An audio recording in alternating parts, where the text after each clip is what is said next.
NDA की शक्ति बढ़ने के बाद बिहार में परिवारवादी राजनीति हाशिए पर जाने लगी है।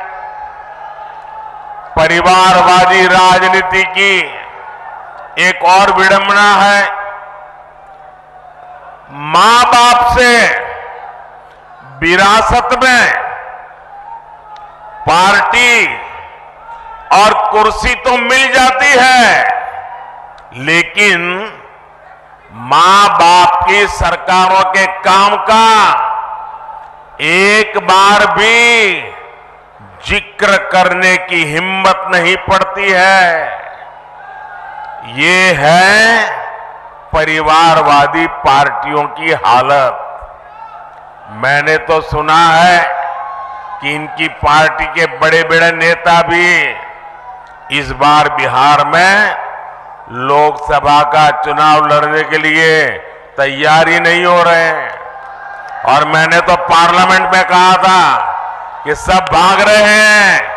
आपने देखा होगा, अब लोकसभा का चुनाव लड़ना नहीं चाहते, राज्यसभा की सीटें खोद रहे हैं लोग। जनता साथ देने को तैयार नहीं है। और ये है आपके विश्वास, आपका उत्साह, आपके संकल्प की ताकत। मोदी इसी विश्वास के लिए बिहार की जनता को धन्यवाद करने के लिए आया है। साथियों, एक दिन में इतने व्यापक स्तर पर विकास का ये आंदोलन इसका गवाह है कि डबल इंजन सरकार में बदलाव कितनी तेजी से होता है। आज जो सड़क और हाईवे से जुड़े काम हुए हैं, उनसे बिहार के अनेक जिलों की तस्वीर बदलने जा रही है।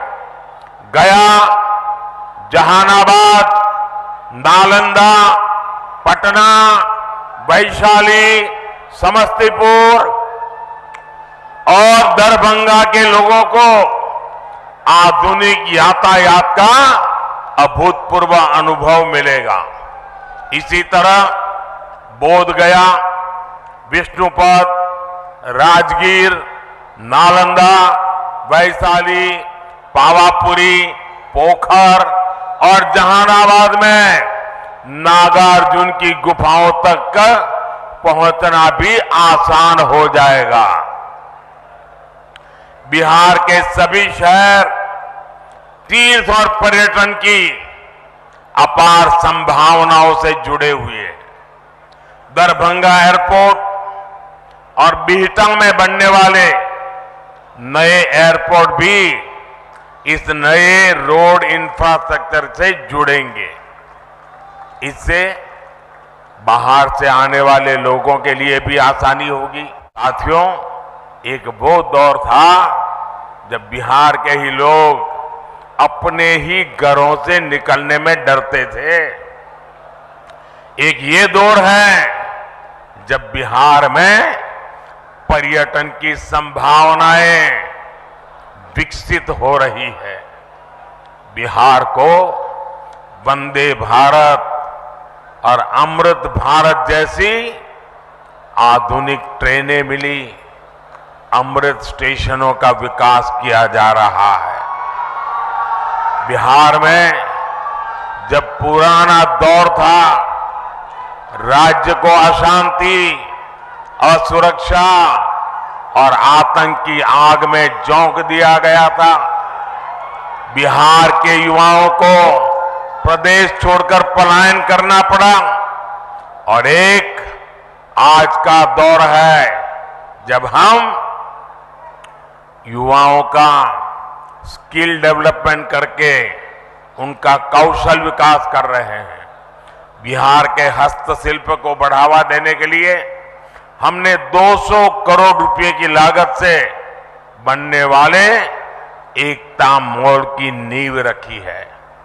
ये नए बिहार की नई दिशा है। ये बिहार की सकारात्मक सोच है। ये इस बात की गारंटी है कि बिहार को हम वापस पुराने उस दौर में नहीं जाने देंगे। बिहार आगे बढ़ेगा जब बिहार का गरीब आगे बढ़ेगा। बिहार तब्बे आगे बढ़ते ही जब बिहार के गरीब आगे बढ़तन। इसलिए हमारी सरकार देश के हर गरीब, आदिवासी, दलित, वंचित का सामर्थ्य बढ़ाने में जुटी है। बिहार के लगभग 9 करोड़ लाभार्थियों को पीएम गरीब कल्याण योजना का लाभ मिल रहा है। बिहार में उज्ज्वला योजना के तहत लगभग 1 करोड़ से अधिक महिलाओं को मुफ्त गैस कनेक्शन दिया गया है।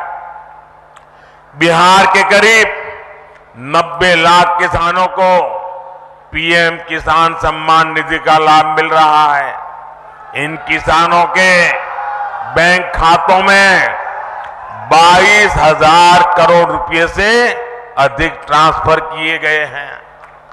5 वर्ष पहले तक बिहार के गांव में सिर्फ 2% घरों तक नल से जल पहुंच रहा था।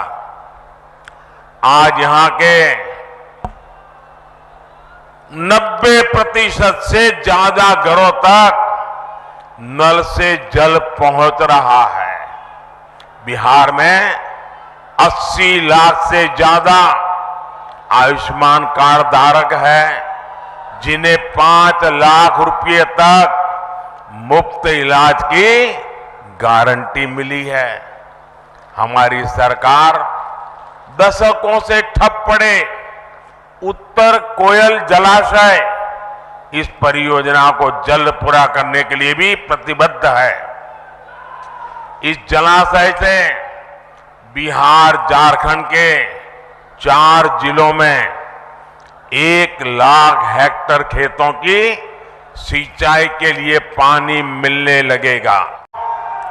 एनडीए की शक्ति बढ़ने के बाद बिहार में परिवारवादी राजनीति हाशिए पर जाने लगी है। परिवारवादी राजनीति की एक और विडंबना है, मां बाप से विरासत में पार्टी और कुर्सी तो मिल जाती है, लेकिन मां बाप की सरकारों के काम का एक बार भी जिक्र करने की हिम्मत नहीं पड़ती है। ये है परिवारवादी पार्टियों की हालत। मैंने तो सुना है कि इनकी पार्टी के बड़े बड़े नेता भी इस बार बिहार में लोकसभा का चुनाव लड़ने के लिए तैयारी नहीं हो रहे हैं। और मैंने तो पार्लियामेंट में कहा था कि सब भाग रहे हैं। आपने देखा होगा, अब लोकसभा का चुनाव लड़ना नहीं चाहते, राज्यसभा की सीटें खोज रहे हैं लोग। जनता साथ देने को तैयार नहीं है। और ये है आपके विश्वास, आपका उत्साह, आपके संकल्प की ताकत। मोदी इसी विश्वास के लिए बिहार की जनता को धन्यवाद करने के लिए आया है। साथियों, एक दिन में इतने व्यापक स्तर पर विकास का ये आंदोलन इसका गवाह है कि डबल इंजन सरकार में बदलाव कितनी तेजी से होता है। आज जो सड़क और हाईवे से जुड़े काम हुए हैं, उनसे बिहार के अनेक जिलों की तस्वीर बदलने जा रही है। गया, जहानाबाद, नालंदा, पटना, वैशाली, समस्तीपुर और दरभंगा के लोगों को आधुनिक यातायात का अभूतपूर्व अनुभव मिलेगा। इसी तरह बोधगया, विष्णुपद, राजगीर, नालंदा, वैशाली, पावापुरी, पोखर और जहानाबाद में नागार्जुन की गुफाओं तक पहुंचना भी आसान हो जाएगा। बिहार के सभी शहर तीर्थ और पर्यटन की अपार संभावनाओं से जुड़े हुए हैं। दरभंगा एयरपोर्ट और बिहटा में बनने वाले नए एयरपोर्ट भी इस नए रोड इंफ्रास्ट्रक्चर से जुड़ेंगे। इससे बाहर से आने वाले लोगों के लिए भी आसानी होगी।